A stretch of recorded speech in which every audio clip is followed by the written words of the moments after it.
فراخ كوري. يا جماله يا جماله يا جماله، بص الجمال، بص الحلاوه، بص القمر ده، بص الطعامه دي. على فكره يا جماعه في المكونات نسيت اقول لكم ان انتوا بتحطوا صلصه وبتحطوا فلفل معاه حراق او رومي، لو ما فيش بتحطي معاه شطه. ويلا بينا نشوف الطريقه. ازيكم يا حبايبي، عاملين ايه؟ يا رب تكونوا بخير. تعالوا نعمل النهارده ان شاء الله الفراخ بالطريقه الكوري. تمام. طبعا انا الاول عملت ان انا قطعت الفرخه بتاعتي وغسلتها كويس، وبعدين حطيت قطعت بصلايه وفصين توم، وحطيت بهارات فراخ، وحطيت طبعا فلفل اسود، وحطيت ملح، وحطيت ورقه كاري، ولو انت عندك كمبيوتر الصيني حطي، وحطيت حبه كركم وفلفل اسود. تمام كده. بعد كده مسكتهم دعكتهم جامد جامد كده، وفركتها في كده اهوت، وسخنت الحله على الاخر، ورحت حاطه فيها الفراخ علشان تاخد صدمه. وهنا وفي كمان حطيت معاهم معلقه سمنه. تمام كده. وبعد كده سبت الحله تسخن قوي، ورحت حاطه لها الفراخ، وحطيت بقيه التوابل عليها، وزي ما انتم شايفين كده على نار عاليه جدا علشان ما تفقدش كل السوائل اللي فيها. هقلبها وارجع لك. هنا كده يا حبيبتي حطيت لها واستوت خلاص، بس خليها كده على يعني ما تسويهاش قوي لان احنا لسه هنحمرها. تمام. خليكي معايا. هنا يا حبيبتي على الزيت ما هيسخن، انا هنا حطيت دبس رمان. لو ما عندكش دبس رمان، لو عندك صوص باربيكيو او خل عنب وتحطي منه حوالي معلقه، وهتحطي معاكي توم باودر، بصل باودر، سنه فلفل اسود. انا هنا ديت تعزيز للطعم حطيت كيس كاتشب، وهحط هنا برضو كيس صلصه. لا تنسوا الإعجاب والاشتراك في القناة.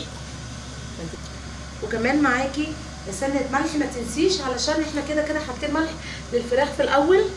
اظبطي النكهه. تظبطي النكهه. بنتي بقى هتيجي هي اللي هتطبخ لكم على فكره. تمام. وحطيت هنا كمون وحطيت ملح، وهحط هنا كمان معلقه زيت زيتون. هو مش هيبقى يعني مش هيبان. تمام. حطيت هنا كده معلقه زيتون، معلقه زيت زيتون معلش. لو انت بتحبيه انت حطي معلقتين، هو مش بيحبني قوي بس هو للطعم. وتقلبيه كده كويس. قلب قلب قلب قلب قلب. متنسوش اللايك والشير يا جماعه. تمام. طيب في الفتره ديت انا في الفتره اللي انا سايباها التتبيله اللي انا عملتها دي هركنها على جنب، وهنا بحمر الفراخ اديت لها هنا الوش التاني، وبعد كده ان انا هطلعها فيه. وبعد كده هنا حطيت برده توابل فراخ وقلبت كويس جدا كل طبعا المكونات وسبتها تنزل كده على بعض. بعد كده بقى كده ان انا هطلع الفراخ معاكم. تعالوا معايا اوريكم انا طلعت الفراخ على ايه. وهنا يا جماعه جبنا رغيف عيش. ما تيجي تكملي انت طيب وانا بلاش. يعني كملي انت طيب. احنا هنا يا جماعه جبنا طبق تقديم، ده مش طبق تقديم، احنا جبنا هنا رغيف عيش وهنطلع عليه الفراخ تصفي. تصفي. خلوكم معايا. وده المنظر دلوقتي بعد ما طلعناهم من على العيش.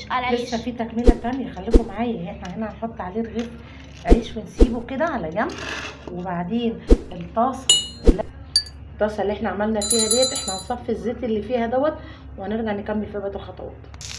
انا هنا رجعتها هنا تاني. تمام. وهحط عليها التتبيله دي كده، بس هنا تبقى على نار يعني هاديه جدا، وتحط عليها التتبيله دي كلها.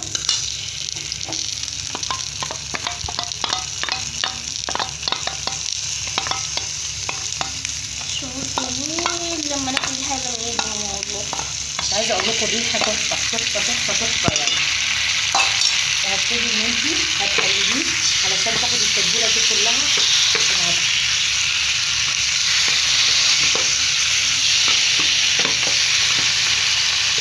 غالبا نرجع لكم تاني.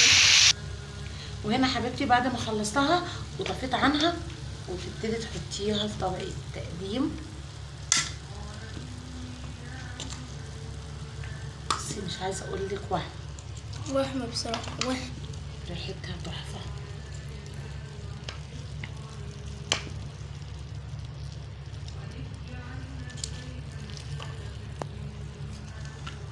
كان شكل الطبق بتاعنا النهارده يا قمر. طبعا انت المفروض ان انت بتحطي لها سمسم، بس انا صراحه خلصان.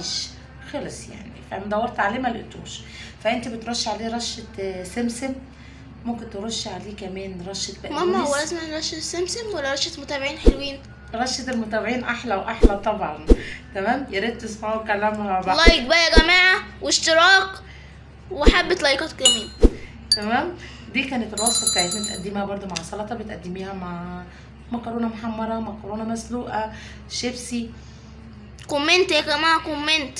ما خلاص بقى، ده هيزهقوا مننا. تمام. وده كان الفيديو بتاع النهارده يا جماعه، يا رب الوصفه تنور رضاكم، وشكرا لكم المتابعه، والسلام عليكم ورحمه الله وبركاته. جود باي.